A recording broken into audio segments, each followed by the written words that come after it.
Well, welcome back to the Owatonna Today Show, your community connection. And with me today is, what are you doing? Oh, I'm sorry, Pete. I was a little distracted there. Jared Hendricks from OPU playing with his cell phone. Now, I wonder what that's all about today.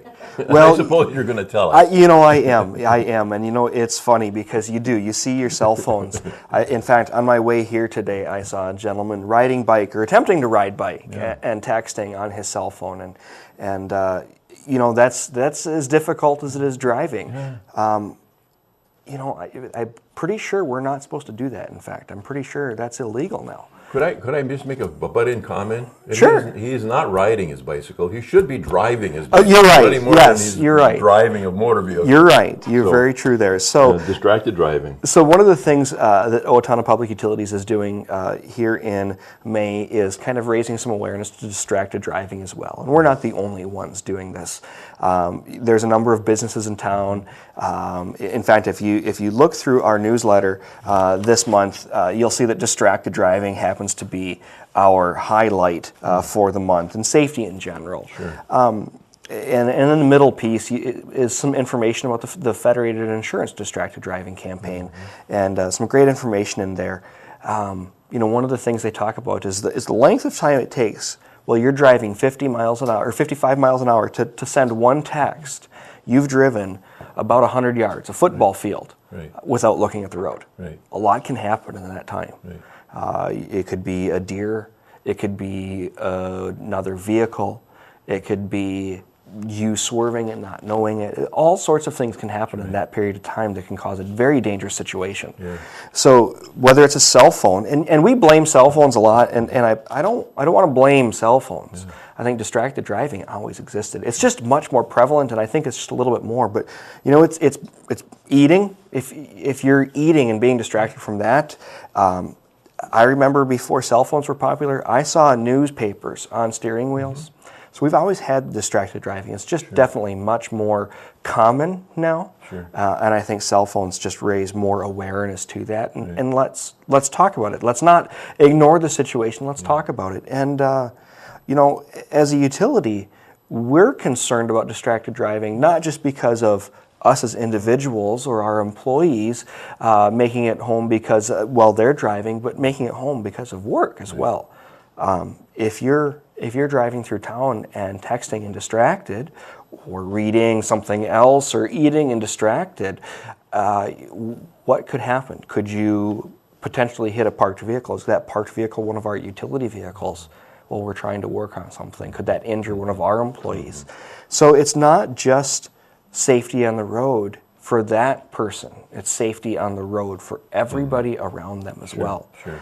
And Owatonna Public Utilities does have a very safety-oriented culture. Yeah. One of the things that you'll also see in our newsletter is we have gone, I think Mark said, more than 477 days without an OSHA recordable incident. And that is very, very unheard of in a utility industry. It is a very hazardous industry. Yeah. But we take safety very seriously, whether it's in our office or out in the field. We take it very seriously. That's why we have policies against those that are driving a company vehicle talking on a cell phone. I believe they can use a hands-free headset, but I'd have to confirm that. But you won't see them talking on their cell phones. If they need to talk on their cell phone, they'll pull over and then they'll talk on their cell phone while they're parked. Sure. And that's a good habit for all of us to be in as well. I want to ask you about communication because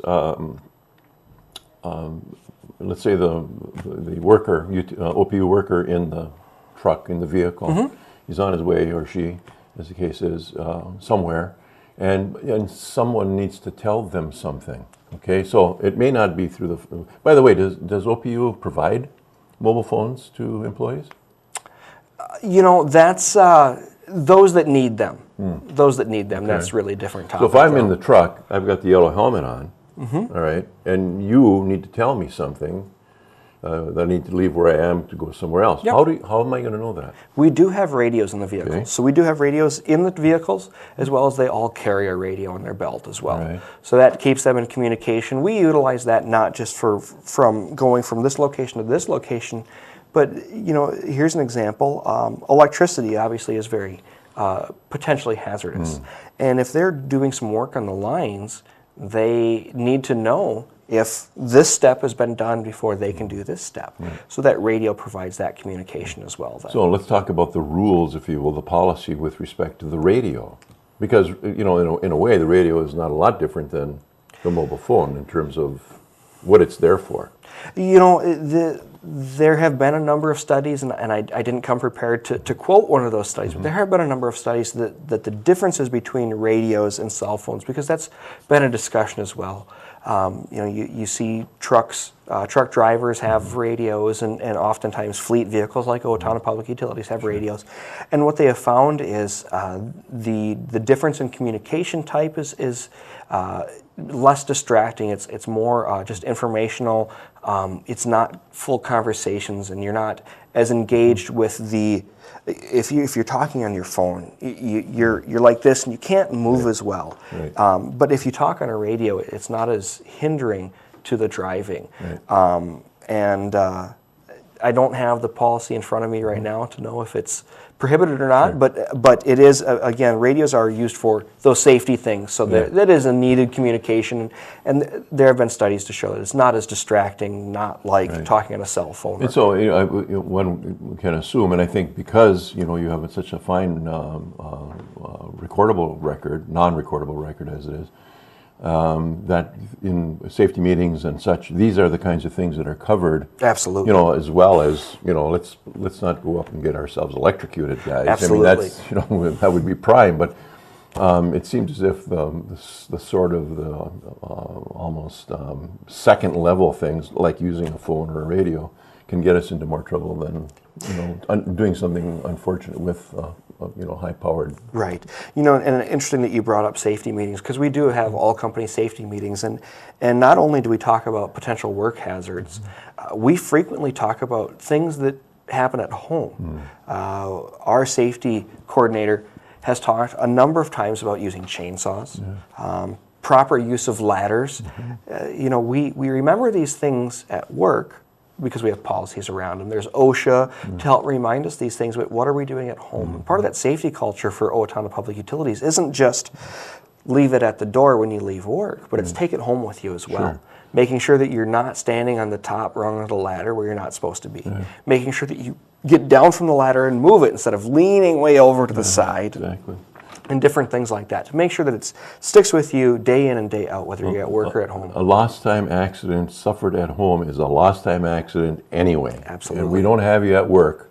Absolutely. And it doesn't matter if it happened because of work or because of doing something ridiculous, non-thinking. Right. Putting on the other hat or no hat at all at home. You still aren't here. We now have to figure out how to deal with that. So you know, we talk about the distracted driving, and we talk about and communication is still vitally important. So one might assume that a truck is, if there's an emergency, that the driver is going to pull off, get himself reconnected after hearing the message, whether it be on phone or on radio, and do the talking while he's parked off of the roadway. If, like I said, if it is on a cell phone, you will see them, they will pull over to use the cell phone. Right. They will not be utilizing the cell phone. If it's the radio, you will likely see them use the radio while they're driving. But again, different types of communications there. The bottom line is that OPU is vitally concerned about distracted driving. Absolutely. Not only for its own people. How many, by the way?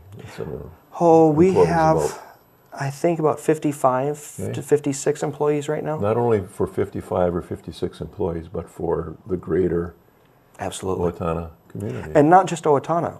Anybody in Owatonna can travel outside of the area. We want people to be safe no matter where they're at. We want them to make it where they're going, and we want everybody else to make it home that night as well. Right. You have to tell. Could I see the? Absolutely. You know, I just wanted to refresh this thing. I'm really impressed with this piece. Well, thank you. I don't know if you've had anything to do with the creation of it, but you know, that is a very nice piece. I think it gives everybody a great opportunity. I mean, the other one was not bad either, but this is, you know, a polished version, and it gives us some in-depth information about what's going on down it. And in this case, here's the article about distracted driving. You know, and and about safety generally speaking. So I really need to just pump that a little bit to. If people are getting their mailing, and another one, throw it away, not a bad piece to take a few minutes to take a. Well, thank you, Pete. And I can't take credit for the change myself. So, although I'm part of the committee, that was not myself that made the change. But we have had a number of great responses to it, and we're getting it to more residents of Owatonna to make sure that we're getting those safety messages out, those conservation messages out that affect the community in whole. Right. Not a bad thing for us to cover today, and at all. Safety generally, and certainly specific safety to employee communications. And thank you for bringing that to us.